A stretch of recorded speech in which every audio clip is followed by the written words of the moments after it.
ఏమండి, మీరిలా ఉండొద్దండి. నేను కావాలని ఏ తప్పు చేయలేదు. కావేరి మాటలు నమ్మొద్దండి.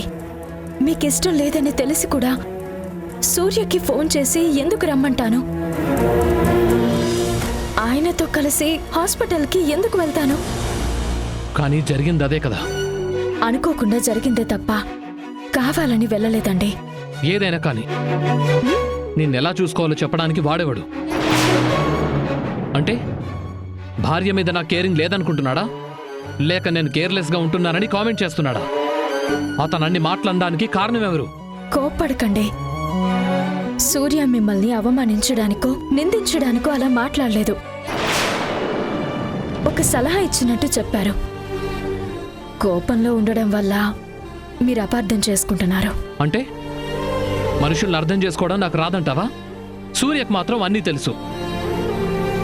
నా కోపమే నాకు శత్రువని నాకు నీతులు చెప్తున్నావు, అంతే కదా? అయ్యో, నా ఉద్దేశం అది కాదండి. ఇంకేంటి మరి? వాడింట్లోంచి బయటికెళ్ళినప్పటి నుంచి దూరంగా ఉండు, కనిపించినా మాట్లాడకు అని ఎంత మొత్తుకుంటున్నా నా మాట అంటే నీకు లెక్కలేదు. వాడేదో పెద్ద సిద్ధాంతిలా మొగుడు పెళ్లాలు ఎలా ఉండాలో, కడుపుతో ఉన్న భార్యపై ఎంత శ్రద్ధ చూపించాలో నాకు లెక్చర్లు ఇస్తున్నాడు. అయినా నీకు బుద్ధి లేదు. నాకు ఆఫీస్ వర్క్ ఫ్రీ అయ్యాక నేను తీసుకెళ్తాను కదా. ఈలోపే నీకు కంగారెందుకు? పోనీ నాకు ఖాళీ లేదు. ఇంట్లో అక్క కావేరి ఉన్నారు కదా, వాళ్లతో కలిసి వెళ్లకుండా వద్దనెందుకు చెప్పావు? నేనొక్కదాన్నే వెళ్ళొద్దాం అనుకున్నానండి. అక్కడికి సూర్య వస్తారని నిజంగా నాకు తెలీదు. ప్లీజ్ సంధ్య, ఇంకేం చెప్పకు. ఈ కారణాలు సంజాయిషీలు వినే ఓపిక నాకు లేదు. Just leave it. ఏమండి, ప్లీజ్ నేను చెప్పేది వినండి. కావేరి వదిన గారు మాటలు నమ్మి ఇలా మాట్లాడకండి. నేను వాళ్ళ మాటలు వింటానే తప్ప నమ్మను. కానీ వరుసగా జరుగుతున్న ఇన్సిడెంట్స్ చూస్తుంటే నీ మీద నమ్మకం పోయేలా ఉంది. అసలు ఈ ఇంట్లో ఏం జరుగుతుందో నాకు అర్థం కావట్లేదు. కానీ భార్యాభర్తలుగా మన మధ్య ఉండాల్సిన సంతోషం, ఎమోషన్ మెల్లిమెల్లిగా దూరం అయిపోతున్నాయనిపిస్తోంది. ప్రేమ, స్నేహం రెండు కళ్ళు అని నమ్మిన నేను ఇప్పుడు చీకట్లో నడుస్తున్నట్టుంది. ఏది నిజమో ఎవరిని నమ్మాలో తెలియక ఎటు తేల్చుకోలేక పిచ్చెక్కిపోతోంది. సమస్య కంటికి కనిపిస్తున్నా పరిష్కారం దొరుకుతుందో లేదో తెలియట్లేదు.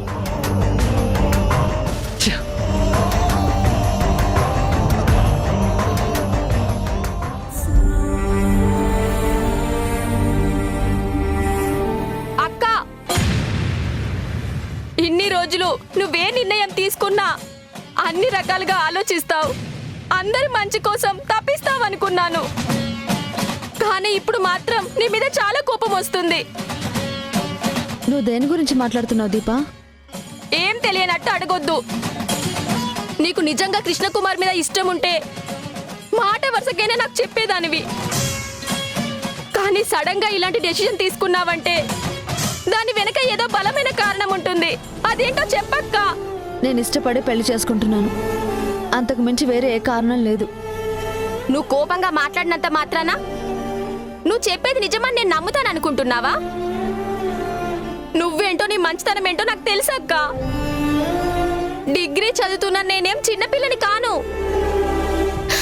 మనుషులు వాళ్ళ బిహేవియర్ల గురించి నీ అంత కాకపోయినా కొత్త గొప్ప నాకు తెలుసు. నువ్వు చెప్పినట్టు కృష్ణకుమార్ మంచివాడే అయినా ఆయనకి రెండో భార్యగా నువ్వు వెళ్ళొద్దు. ఆల్రెడీ ఉన్న పిల్లలకి నువ్వు తల్లిగా మారొద్దు. పెళ్లి చేసుకున్న తర్వాత భార్యగా మారాల్సిందే, బిడ్డలకి తల్లి అవ్వాల్సిందే. నేను మాత్రం ఈ పెళ్లి చేసుకుంటే భార్యగా తల్లిగా ఒకేసారి మారుతాను. అది ఒక రకంగా అదృష్టమే కదా. పిచ్చి పట్టిందా నీకు? నేనే మాట్లాడుతున్నాను, నువ్వే చెప్తున్నావు. నువ్వు కృష్ణకుమార్ని పెళ్లి చేసుకోవడం నాకే కాదు, ఇంట్లో ఎవరికీ ఇష్టం లేదు. ఇన్ని రోజులు మాకు నచ్చిన పని చేసే నువ్వు ఇప్పుడు మాత్రం ఇంట్లో వాళ్ళ మాటకి నువ్వెందుకు విలువివ్వడం లేదు? ఎందుకంటే మీ అందరికీ నా భవిష్యత్తు మీద భయం పట్టుకుంది కాబట్టి. కృష్ణకుమార్తో నా లైఫ్ ఎలా ఉంటుందో నాకు నమ్మకం ఉంది కాబట్టి. ప్లీజ్ అక్క, మళ్ళీ మళ్ళీ ఇలా మాట్లాడొద్దు. దయచేసి పెళ్లి ఒప్పుకోవద్దు. నాన్న నీకోసం పెళ్లి సంబంధాలు చూస్తున్నారు కదా, కన్ఫర్మ్ గా నీకు మంచి సంబంధమే వస్తుంది. అప్పటి వరకు వెయిట్ చేయి ప్లీజ్ అక్క. చెప్తుంటే అర్థం కావట్లేదా నీకు? నేను ఆల్రెడీ ఏం చేయాలో డిసైడ్ అయ్యాను. కృష్ణకుమార్ గారికి పెళ్లి చేసుకుంటానని మాట ఇచ్చేశాను. అంతకు మించి నీకు గాని ఇంట్లో వాళ్ళకి గాని సమాధానం చెప్పాల్సిన అవసరమే లేదు. ఏంటి అవసరం లేదా? ఎందుకక్క ఇలా మాట్లాడుతున్నావు? నేను ఇలానే మాట్లాడతాను. ఈ పెళ్లి విషయంలో నన్నెవరూ మార్చలేరు. చూడు, నన్ను డిస్టర్బ్ చేయకుండా ఇక్కడి నుంచి వెళ్ళు. దీపా, నా మాటలు మనసు నీకు అర్థమయ్యాయి కదా? అమ్మ నాన్నలు నా పెళ్లి గురించి ఏమైనా మాట్లాడుకుంటుంటే నా నిర్ణయం ఏంటో వాళ్లకు అర్థమయ్యేలా చెప్పు.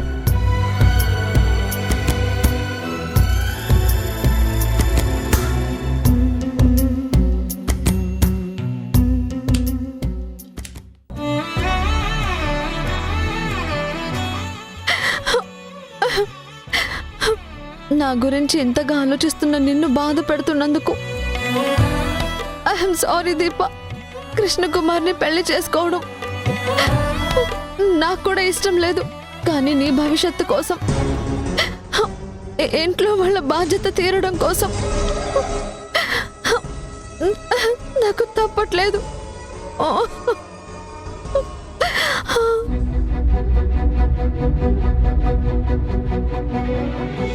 కావేరి, భోజనానికి కూడా రాకుండా గదిలో ఏం చేస్తున్నావు? ఏం చేస్తాను? ఏడుస్తూ కూర్చుంటాను. ఎందుకే? ఏమైంది? ఏమవ్వడం ఏంటమ్మా?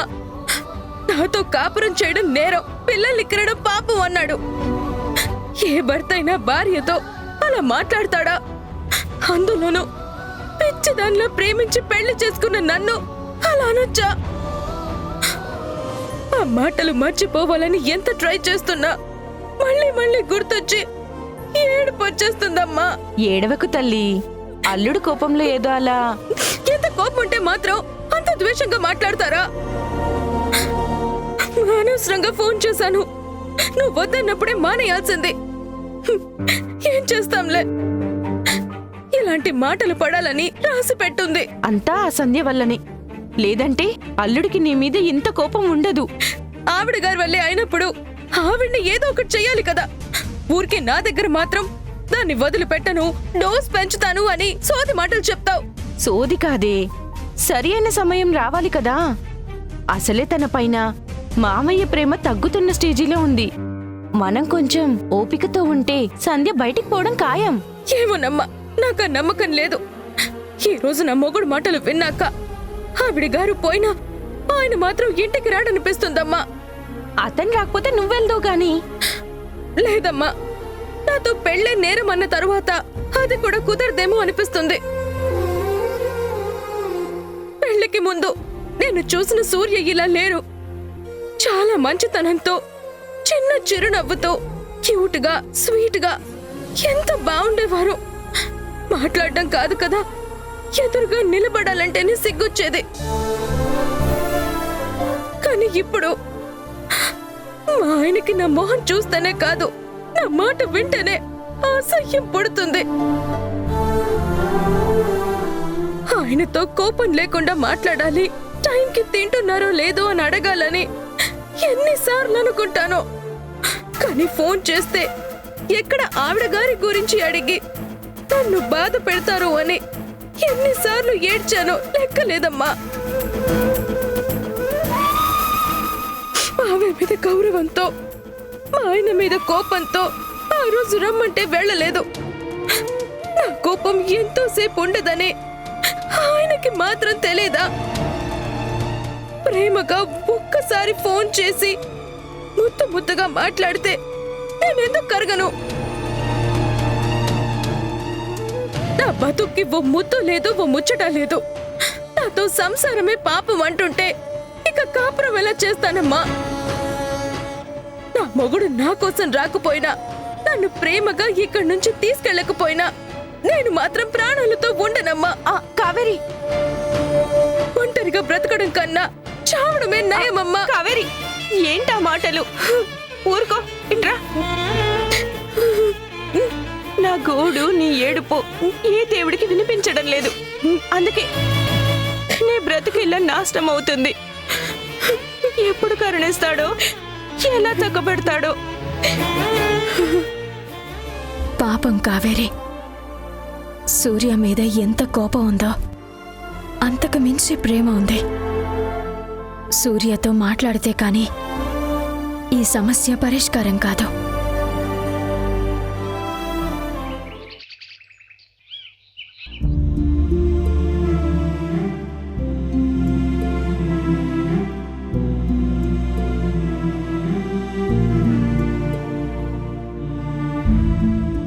అమ్మా, నిన్న మా ఆయన అన్న మాట మావయ్యకి చెప్పనా? ఎందుకు లేవే, అలా చెప్పడం వల్ల 2 తిట్లు తిడతాడే తప్ప దానివల్ల ఏమీ లాభం లేదు. భార్యాభర్తలుగా మన మధ్య ఉండాల్సిన సంతోషం, ఎమోషన్ మెల్లిమెల్లిగా దూరం అయిపోతున్నాయనిపిస్తోంది. సంధ్య ప్రెగ్నెంట్ అని తెలిసి కూడా నా కోపాన్ని కంట్రోల్ చేసుకోలేకపోతున్నాను. నేను ఎన్ని మాటలన్నా మౌనంగా భరిస్తోందే తప్ప సంధ్య నా మీద కోపడ్డం లేదు.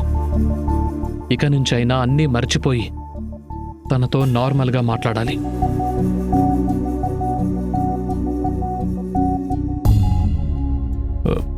సారీ సంధ్య. దేనికి? నేను నైట్ నిన్ను హర్ట్ చేశాను కదా, అందుకే. అమ్మా, విన్నావా? వింటున్నాని, నువ్వు సైలెంట్గా ఉండు. నాకు మీ సారీ వద్దండి. నా ప్రేమను అర్థం చేసుకుంటే చాలు. అర్థమవుతోంది సంధ్య, కాకపోతే కోపంలో నన్ను నేను కంట్రోల్ చేసుకోలేకపోయాను. అందుకే ఏదేదో వాగుతున్నాను. మీ కోపానికి కారణం నేనే కదా. మీకన్నా ముందు నేనే సారీ చెప్పాలి. నీ సారీకి నా సారీ చెల్లు. ఇక నుండి మన మధ్య కోపాలొద్దు, ప్రేమ మాత్రమే ఉండాలి, సరేనా? తినండి.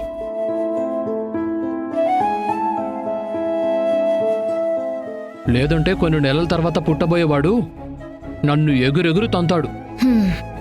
పుట్టిన తర్వాత మిమ్మల్ని తన్నుతాడేమో. నన్ను పుట్టక ముందే తన్నెలా ఉన్నాడు. అమ్మా, తట్టుకోలేకపోతున్నానే. నా పరిస్థితి అదే. ఈ చెండాలన్నీ చూసే బదులు గదిలో ఉన్నా సరిపోయేది. సంధ్య, డాక్టర్ నిన్న నాకు కాల్ చేశారు. బిజీగా ఉండి ఆన్సర్ చేయలేకపోయాను. మీరెందుకు హాస్పిటల్కి రావట్లేదని అడగడానికి అయింటుందండి. ఓ,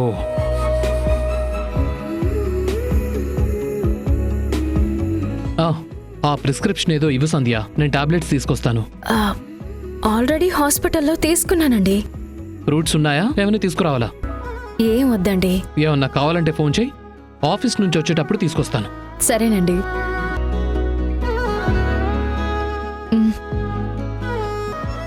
థ్యాంక్ యూ. సరే సంధ్య, బాయ్.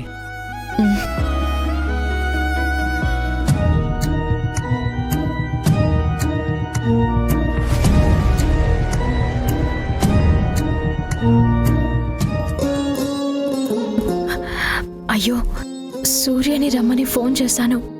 ఈ పాటికి వచ్చి ఉండాలి. వెంటనే వెళ్ళాలి.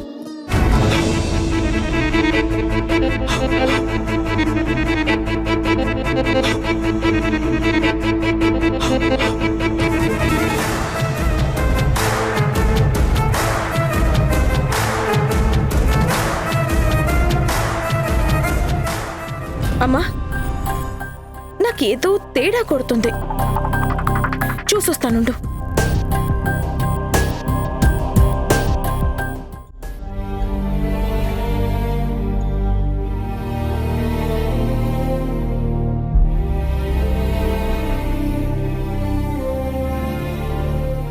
ఏంటి అందరూ ఇలా ఉన్నారు? ఈరోజు నా పెళ్లి చూపులని మర్చిపోయారా? కాస్త నవ్వుతూ హడావిడి చేయండి. అమ్మా జ్యోతి, ఇంకొకసారి ఆలోచించమ్మా. ఒక్కసారి కాదు నాన్న, చాలాసార్లు ఆలోచించే ఈ పెళ్లి చేసుకుంటున్నాను. నా లైఫ్ హ్యాపీగానే ఉంటుంది. అసలు మీరేం టెన్షన్ పడకండి.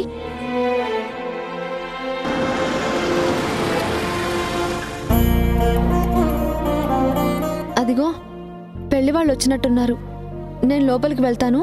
అమ్మా, నువ్వు గదిలోకి వచ్చి నన్ను బయటికి తీసుకునిరా. ఇంకా కూర్చునేవండి నాన్న. గుమ్మం దగ్గరికి వెళ్ళి తీసుకుని రండి. లేవండి నాన్న.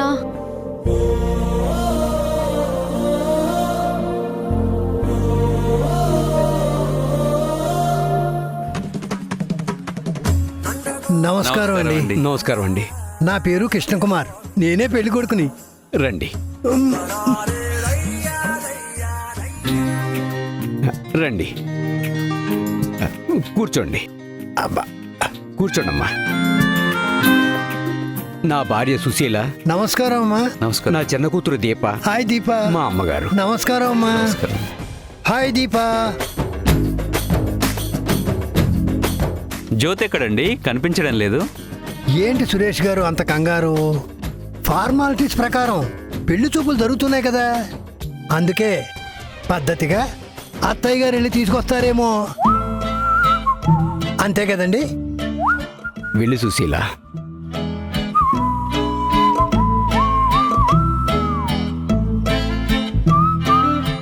మా అమ్మకి అన్నయ్యలా ఉన్నాడు.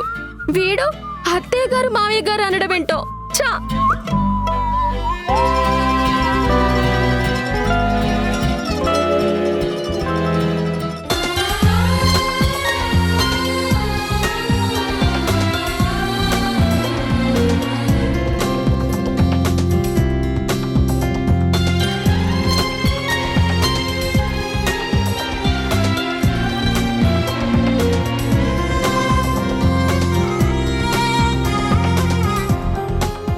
Thanks Jyothi. థ్యాంక్ యూ జ్యోతి.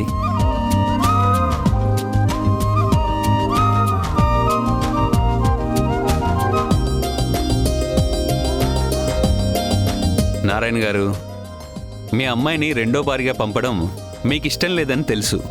కానీ నేను ఒక విషయం ఖచ్చితంగా చెప్పగలను.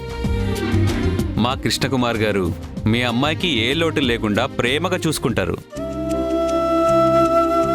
సిటీలో సైట్లు, అపార్ట్మెంట్లు కూడా ఉన్నాయి కాబట్టి డబ్బు విషయంలో కొరత ఉండదు. ఇంకొక ముఖ్య విషయం చెప్పాలి.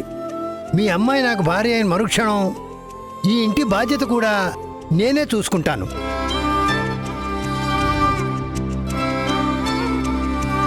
మీకు కూడా ఏ కష్టం లేకుండా చూసుకుంటాను. ఈ ఇంటికి నేను అల్లుళ్ళా కాకుండా కొడుకులాగా మారతాను. విన్నారుగా నాన్న, నేను చెప్పాను కదా ఆయన మంచితనం గురించి. ఇంకా ఆలస్యం ఎందుకు? తాంబూలాలు మార్చుకోండి నాన్న, ప్లీజ్ నాన్న.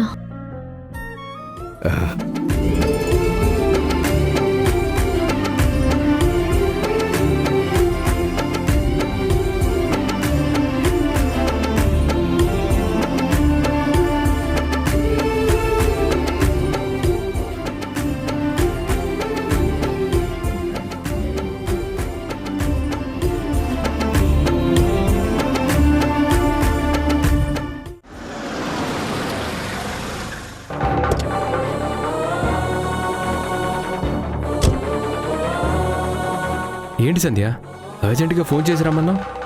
ఏదైనా ప్రాబ్లమా? ఆకాశం ఏమైనా అన్నాడా? ప్రాబ్లం నాకు కాదు, మీ వల్ల కావేరీకి. తనకి ప్రాబ్లం ఏంటి? అదే కదా అందరి ప్రాబ్లం. ఇదిగో మీరిలా మాట్లాడడం వల్లే కావేరి బాధపడుతుంది. నిన్ను ఫోన్ చేసి తనతో ఏమన్నారు? రాత్రంతా ఏడుస్తూనే ఉంది. ఏడిస్తే ఏడవని. మన మధ్య స్నేహం తెలియక నోటికొచ్చినట్టు పిచ్చి వాగుడు వాగుతుంది. అందుకే కోపంగా మాట్లాడాను. ఇదిగో ఈ కోపం తగ్గించుకుంటే మంచిది. అన్నీ మర్చిపోయి రాజీ పడాల్సింది పోయి లేని సమస్యలు తెచ్చుకోవడం ఎందుకు? అంతకంతకు దూరం అవడం ఎందుకు? నువ్వు ఫోన్ చేసి రమ్మంది కావేరి గురించి మాట్లాడడానికేనా? ఇంకా మాట్లాడడం కాదు, వీలైనంత త్వరగా కావేరిని మీ ఇంటికి తీసుకెళ్ళండి. పైకి చెప్పలేకపోతుందేమో కానీ మిమ్మల్ని కావేరి చాలా మిస్ అవుతుంది. మీ గురించి చాలా బాధపడుతుంది. బాధ లేదు, ఏమీ లేదు. తన మొసలి కన్నీళ్లు నువ్వు నమ్మొద్దు, నన్ను కన్విన్స్ చేయాలని చూడొద్దు. కావేరిలో మార్పు వచ్చేంత వరకు నేను తనని రమ్మనను, క్షమించను. ప్లీజ్ సూర్య, ఇలా మాట్లాడొద్దు. ఒకరినొకరు అర్థం చేసుకుని భార్య మీద ప్రేమ చూపించాలి, దగ్గరికి తీసుకుని మంచి చెడ్లు చెప్పాలి.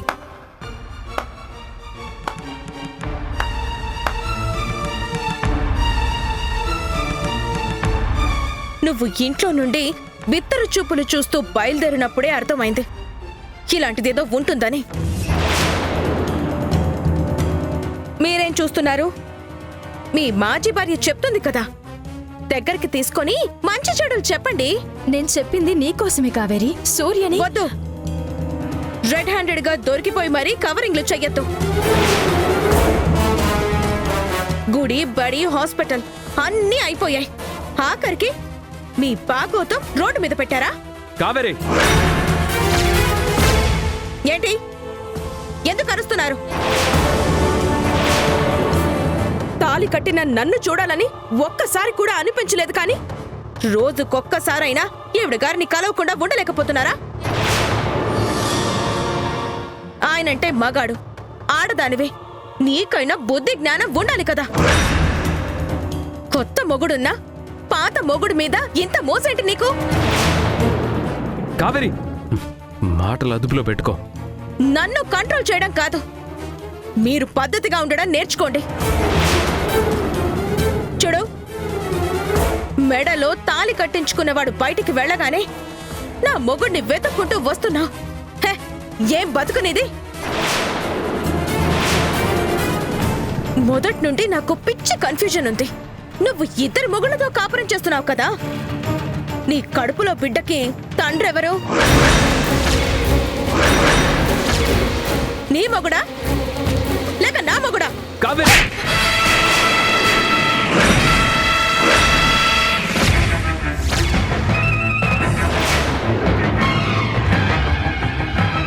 అది నోరా మురుక్కాలవా? ఇంత నీచంగా మాట్లాడుతున్నావు? అసలు నువ్వు ఆడదానివేనా? ఇంకొక్కసారి సంధ్య గురించి, తన క్యారెక్టర్ గురించి తప్పుగా మాట్లాడితే చంపేస్తా. పోయి ఇక్కడి నుంచి వెళ్ళమని చెప్పాగా.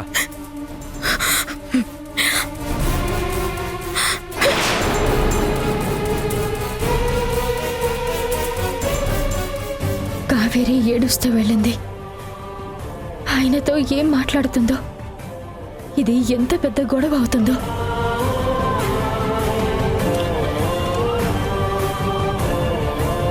సూర్య గురించి కావేరి బాధపడుతుందని తెలిసి ఆ బాధకి కారణం నువ్వే, నా మొగుడు కాదు. ఇలాంటి వాళ్ళకి ఎంతమంది ఎన్ని రకాలుగా చెప్పినా లాభం లేదు, ఏ ఫలితమూ ఉండదు. చెప్పాల్సింది ఈవిడ కాదు, వాడికి.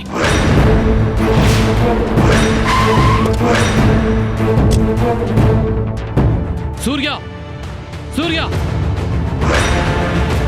కావేరిని ఎందుకు కొట్టావు?